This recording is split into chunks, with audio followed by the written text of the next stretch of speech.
করে টেবিলের তলায় লুকোয়, এরা কোথায় গিয়ে লুকোয় আমরা জানি না, সেই পুলিশ লাঠি উঁচিয়ে বারবার আসছে।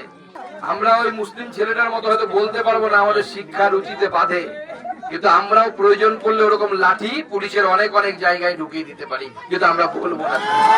যে একটা পশ্চিমবঙ্গের মতো রাজ্য, সেই রাজ্যে হিন্দুদের উপস্থিতিতে সেখানে বলা হচ্ছে যে মোথাবাড়িতে একটা হিন্দু নাকি থাকতে দেবে না। তোর বাপের সাম্রাজ্য নাকি রে ভাই, তোর বাপের জমি জানি তুই থাকতে দিবি না। মমতা ব্যানার্জি পশ্চিমবঙ্গের মুখ্যমন্ত্রী হলেও এখনো পর্যন্ত পশ্চিমবঙ্গটা বাংলাদেশ হয়ে যায়নি। ভারতবর্ষের এখনো অপর নাম হিন্দুস্থান। এটা হিন্দুর হাজার হাজার বছরের মাটি। তোর বাপ ঠাকুরদার হিন্দু ছিল, ভয়ের চোটে অন্যদিকে চলে গেছে, অন্য পার্টি জয়েন করে গেছে। আমরা করিনি, আমাদের বাপ ঠাকুরদা করে। তাই এত সাহস দেখাতে আসবে না, যদি দম থাকে। আর যে ছেলে এই কাজটা করেছে, আমি পুলিশকে পরিষ্কার বলে দিতে চাই, পুলিশ যদি তার বিরুদ্ধে ব্যবস্থা না নেয়, ভারতীয় জনতা পার্টি জানে তার বিরুদ্ধে কি ব্যবস্থা নিতে হবে। তাকে প্রয়োজনে রথবাড়ি মোড়ে নিয়ে এসে ন্যাংটা করে কান ধরে উঠবোস করার ব্যবস্থা। সেই জন্য ভালো কথা বলছি, এখনই পুলিশ চাইলে ব্যবস্থা করি। হিন্দুদের দেবতা ভগবান শ্রী রামচন্দ্র আমাদের সকলের শ্রদ্ধেয়। কি দোষ হিন্দুদের? মসজিদের সামনে দিয়ে ভগবান রামের বিসর্জনের যাত্রা গেছে, কিসের আপত্তি তাতে? আমরা তো সকাল বিকেল মালদার মানুষ যারা আছি, সকাল বিকেল তো মাইকে আল্লাহু আকবার শুনি, করে আমাদের তো কোনো অসুবিধা হয় না। আমাদের তো ধর্ম চলে যায় না, আমাদের তো জাত চলে যায় না। আমাদের মন্দিরের উপর দিয়ে তো আল্লাহু আকবারের আওয়াজ যায়, তাতে আমাদের তো কোনো অসুবিধা হয় না। তাহলে মসজিদের সামনে জয় শ্রীরাম বললে আল্লাহর ধর্ম জয় চলে যাবে কেন? আমরা সেটা বুঝতে পারছি না। বা মুসলমানের ধর্ম জয় চলে যাবে কেন? যদি সত্যি হিন্দুদের সাথে লড়াই করার ইচ্ছে হয়, তাহলে পুলিশকে সরিয়ে দিন, দেখবো কত বড় বাপের বেটা আছে। নমস্কার বন্ধুরা, আমার নাম ধ্রুবজ্যোতি সরকার।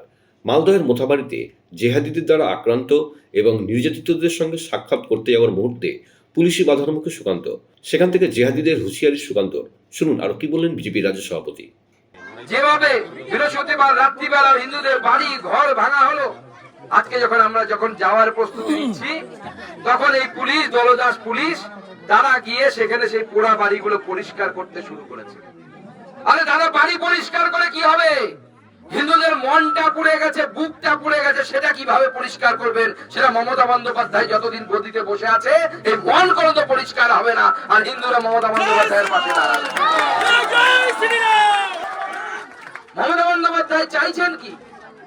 আজকে মালদাতে এই ঘটনা ঘটেছে বৃহস্পতিবার, গতকাল রাত্রিবেলা 12:30 1টা নাগাদ। আমি তখনও ঘুমাইনি। আমাকে মুর্শিদাবাদ থেকে ফোন করলো আমাদের পার্টির লোকেরা।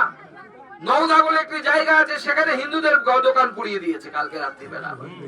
কয়েক মাস আগে বেলডাঙ্গাতে কার্তিক লড়াই হয়, আপনারা জানেন, বিখ্যাত কার্তিক পুজোর দিনে। কার্তিক পুজো যখন হয় তখন সেইখানে কার্তিকের প্যান্ডেল পোড়ানো, বাড়িঘর ভাঙা, সমস্ত কিছু এই কাজ হয়েছে।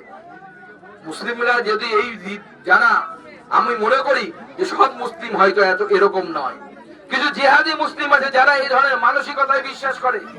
তাদের যদি সত্যি হিন্দুদের সাথে লড়াইয়ের উপর প্রয়োজন হয়, লড়াই করার ইচ্ছে হয়, পুলিশকে সরিয়ে দিন, দেখো কত বড় বাপের বেটা হয়েছে, কত বড় দম আছে হিন্দুদের সাথে।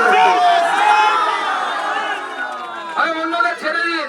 এই মোড়ের মাথায় যে গ্রামে আমি প্রথম দাঁড়িয়েছিলাম, পুলিশ সরে গেলে ওই কটা ঘষি যথেষ্ট, সব মোথাবাড়ি সব বেটাকে দেখে বাকি ছেড়ে দিন।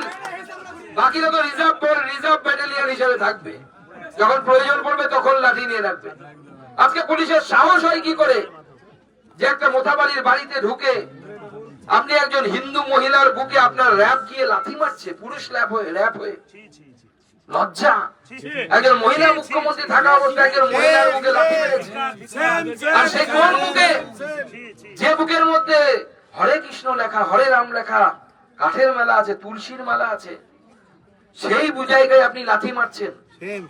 প্রত্যেকটা হিসেব করাই গন্ডাই বুঝে নেব।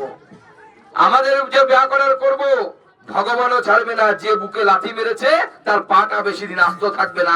ঈশ্বরের উপর বিশ্বাস রাখুন। আমরা বলে যাচ্ছি ভীতু পুলিশ, এত ভীরু পুলিশ প্রত্যেকের পুলিশের এখানে নাম লেখা করে একটা ব্যাজ থাকে, আজকে দেখুন সবাই ছেড়ে এসেছে। বাপের দেওয়া নামটা মমতা বন্দ্যোপাধ্যায় এই পুলিশকে কতটা নপুংসকে পরিণত করেছে যে বাপের দেওয়ার নামটা পর্যন্ত লুকিয়ে রাখতে হচ্ছে। সুকান্ত মজুমদার যদি নামটা দেখে নেয়, বিজেপি যদি নামটা দেখে নেয়, আর কোর্টে গিয়ে যদি কানমলা খেতে হয় সেই লজ্জায় পুলিশ নিজের বাপের দেওয়ার নামটা পর্যন্ত বুকে নিয়ে ঘুরতে পারছে না। এটা হচ্ছে মমতা বন্দ্যোপাধ্যায়। সেই সময় নবাবের ফরমান ছিল হরিনাম নেওয়া যাবে না, হরিনাম নেওয়া যাবে না।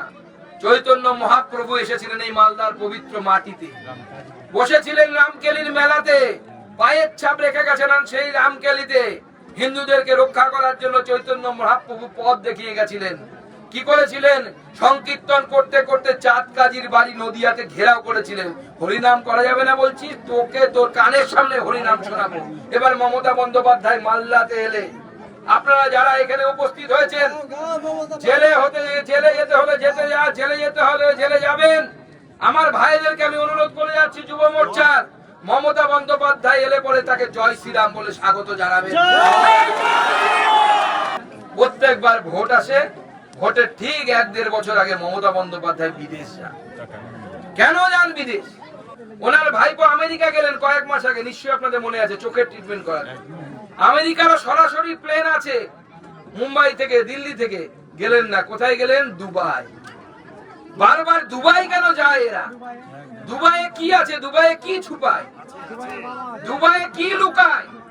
এইটা আমাদেরকে খুঁজে বের করতে হবে। এবং প্রত্যেকবার বিদেশে যাওয়ার, ভোটের আগে বিদেশে যাওয়ার কারণ। আর মমতা বন্দ্যোপাধ্যায় যখন ওখানে গেলেন, তখন এখানে শুরু হয়ে গেল আক্রমণ। এবং এই আক্রমণ পূর্ব পরিকল্পিত। তৃণমূলের হিন্দু নেতারা পর্যন্ত স্বীকার করছে ক্যামেরার বাইরে গিয়ে, আমার কাছে খবর আছে। এমনকি পুলিশ প্রশাসনও বলছে এই আক্রমণ পূর্ব পরিকল্পিত। কেন? পোয়ালে আগুন দেয়া হয়েছে মোথাবাড়িতে। কি হয়েছে কিনা? আগুন দেওয়ার জন্য হাতে এক জারিকেন ভর্তি পেট্রোল। আগে থেকে যদি প্ল্যান না থাকতো গোধরা হত্যাকাণ্ডের মতো, তাহলে জারিকেন ভর্তি পেট্রোল কোথা থেকে এলো? এই প্রশ্নটা পুলিশ প্রশাসনকে জবাব দিতে হবে। এসপির পদে বসে থাকা দিদির দলদাস, দিদির চটিচাটা পুলিশ অফিসারদেরকে জবাব দিতে হবে। আর রাজীব কুমার, আমি জানি কলকাতায় বসে উনি আমার ভাষণ এখন টিভিতে দেখছেন, তাকেও পরিষ্কার বলে দিতে চাই, বেশি দিন মুখ্যমন্ত্রী আপনাকে বাঁচাতে পারবে না। আপনার সময় এসে গেছে, আপনাকেও জেলে যেতে হবে। মালদার মুসলিমরা হয়তো ভুলে গেছে, তোমাদের পূর্বপুরুষ বাবর নয়, তোমাদের পূর্বপুরুষ সত্যি হলে হচ্ছে ভগবান শ্রী রাম। তোমাদের পূর্বপুরুষ, তোমরাও রামের বংশধর। তোমরা কোনো বিদেশ থেকে আসো। একটা দাঙ্গা করলে, একটা হিন্দুর বাড়িতে যদি আঘাত পড়ে, 5টা বাড়িতে বুলডোজার চলবে। সেই দায়িত্ব, সেই গ্যারান্টি বিজেপির তরফ থেকে। আজকে একজন সাটিয়ার, কি সাটিয়ার, তাকে অ্যারেস্ট করেছে, মিঠুন সাটিয়ারকে অ্যারেস্ট করেছে। সে তার দোষ কি? সে বলেছে আজকে এই পোড়া নোংরা গুলো কেন পরিষ্কার করছেন, আমাদের নেতা আসবে বলে তার সামনে থেকে সরানোর জন্য। শুধু এই অপরাধ, এটা ফ্রিডম অফ স্পিচ না? এইটুকু বলার ক্ষমতা নেই একজন সাধারণ মানুষের, একজন নাগরিকের? বন্ধুরা, ভিডিওটি ভালো লাগলে দয়া করে লাইক শেয়ার করে দেবেন, আমাদের পেজটা ফলো করে নেবেন, আর আপনার মতামত কমেন্ট করে অবশ্যই জানান। ধন্যবাদ।